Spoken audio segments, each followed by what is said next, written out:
Je vais rapidement balayer les différents éléments de notre programme. Je vais vous présenter quelques-unes de nos mesures d'urgence que nous défendons. Et le but de ces mesures d'urgence, c'est d'améliorer la vie du plus grand nombre.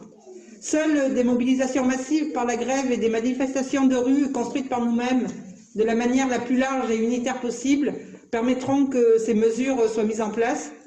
Ces mesures, c'est un premier pas pour permettre à plus ou moins long terme la sortie de cette société capitaliste qui détruit nos vies, notre planète, pour construire notre monde.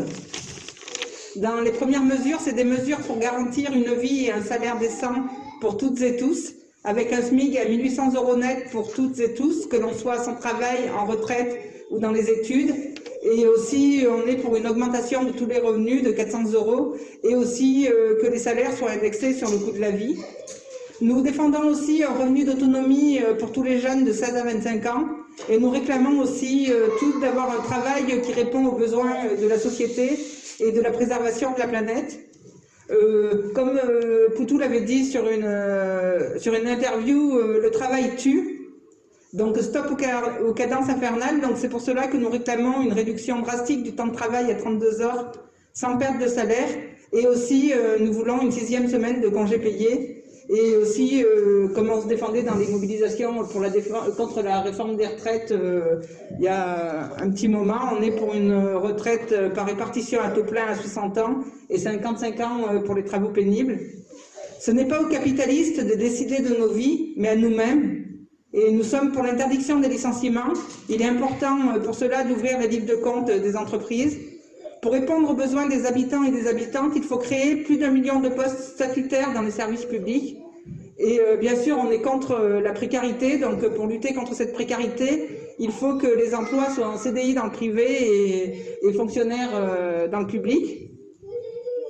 Pour répondre à l'urgence sociale et écologique, le NPA revendique la création d'un monopole public de l'énergie avec la nationalisation d'EDF, d'Engie, de Veolia, Total et toutes les autres entreprises qui gèrent ces secteurs-là, mais aussi la gratuité pour les besoins essentiels, à savoir se loger, se déplacer, se nourrir, se chauffer, se soigner, étudier. Le NPA se bat pour l'arrêt du nucléaire en 10 ans et le développement des énergies renouvelables et bien sûr l'arrêt des industries polluantes. Il faut aussi exiger la réquisition des banques privées dans un monopole public bancaire afin de contrôler démocratiquement le crédit et les investissements. La crise sanitaire a révélé l'importance de reprendre le contrôle sur notre système de santé et nos vies. Et pour cela, il faut en finir avec l'hôpital-entreprise. Pour lutter contre l'épidémie du Covid-19, il faut mettre en place une réelle politique de dépistage avec des tests gratuits et efficaces suivis d'une politique d'isolement des malades pour éviter sa propagation. Il faut mettre en place la gratuité des masques et l'accès aux masques FPP2 quand c'est nécessaire.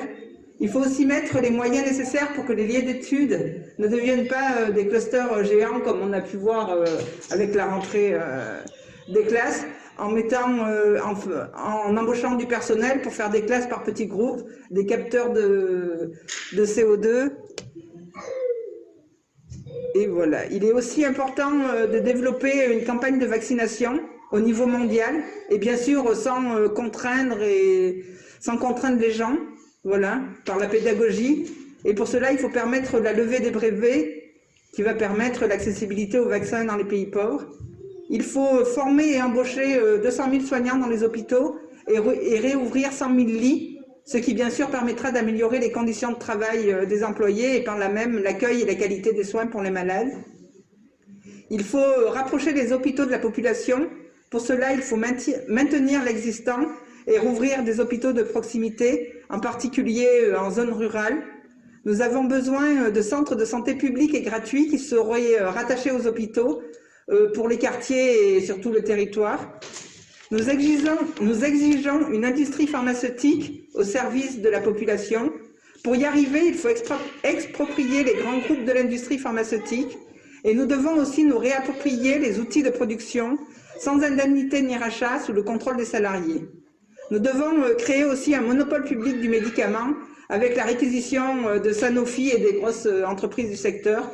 Que ce soit contre le coronavirus, le cancer ou toute autre maladie, il faut la levée des brevets pour permettre que, quel que soit son pays, on puisse accéder à une protection et des soins de qualité. Et il faut bien sûr investir massivement dans la recherche publique pour que pour qu'il y ait des traitements, ou que la recherche, par exemple pour des maladies orphelines, qu'il y ait vraiment une recherche, que les recherches ne soient pas faites sur la base du profit, mais vraiment que les recherches aient un intérêt certain. Nous exigeons aussi des soins gratuits à 100%. La santé n'est pas une marchandise et nous devons toutes et toutes pouvoir accéder à des soins gratuits à 100%. Pour cela, la sécurité sociale doit être contrôlée par celles et ceux qui produisent des richesses. Nous devons bien sûr interdire les dépassements d'honoraires et supprimer les franchises et le forfait hospitalier. Et là, récemment, ce qui a été mis en place, c'est le forfait urgence. C'est-à-dire que vous allez aux urgences, sachant qu'il n'y a pas de lit, vous allez aux urgences pour quelque chose, vous auriez peut-être besoin d'une hospitalisation, mais sachant qu'il n'y a pas de lit, eh bien on va vous renvoyer chez vous et vous devrez payer, je crois que c'est 20 €, je crois, ce fameux forfait. Voilà. Et pour permettre le remboursement à 100% de tous les soins et médicaments prescrits, il faut mettre en place la généralisation du tiers payant, et qui serait géré par l'assurance maladie, mais il doit y avoir un seul guichet unique. Et vous me direz, ce tel programme, là, c'est un peu utopique, mais ça peut être tout à fait financé, en particulier en récupérant les profits de l'industrie pharmaceutique et en réduisant énormément les prix des médicaments avec la levée des brevets. Le financement de la sécurité sociale doit en particulier passer par la fin des exonérisations des cotisations sociales, dites patronales. C'est là souvent qu'on nous rabâche dans les médias que c'est un coût, mais non, ça fait partie du salaire socialisé et il faudrait même augmenter celle-ci. Pour en finir avec ce régime impérialiste, autoritaire, raciste, discriminant et inégalitaire, nous sommes pour la suppression de l'ensemble des lois sécuritaires et autoritaires, l'état d'urgence sanitaire, mais aussi de toutes les lois racistes et islamophobes. Il faut en finir avec cette république impérialiste des riches et des patrons et du présidentialisme particulièrement incarné par Macron. Pour nous, les élus le salaire des élus devrait être amené au salaire médian de la population et tous les élus devraient être révocables en cours de mandat s'ils ne font pas ce pourquoi ils se sont engagés. Nous proposons aussi d'en finir avec la politique impérialisme de la France dans le monde. Nous défendons la solidarité et la coopération entre les peuples. Nous sommes pour la rupture avec les traités européens et pour une Europe des travailleurs et des peuples. Nous réclamons aussi la fin de la France-Afrique, à commencer par le retrait immédiat des troupes militaires, mais aussi le démantèlement du complexe militaro-industriel et l'arrêt des exportations d'armes françaises. La police, gangrénée par l'extrême droite, elle est là au gouvernement pour maintenir l'ordre social. Et comme disait Philippe Poutou, où ça a été reproché par je crois que c'était Darmanin, Darmanin qui disait il ne faut pas dire la police tue parce que c'est pas vrai. Mais oui, la police tue. Déjà ici à Clermont, on l'a vu il y a 10 ans, c'était Wissam El Yamni qui a été assassiné par la police. Et bien sûr, la justice, c'est très très long et voilà, personne. Donc la police, on peut très bien dire que la police tue. C'est pour cela que nous nous opposons à la répression policière.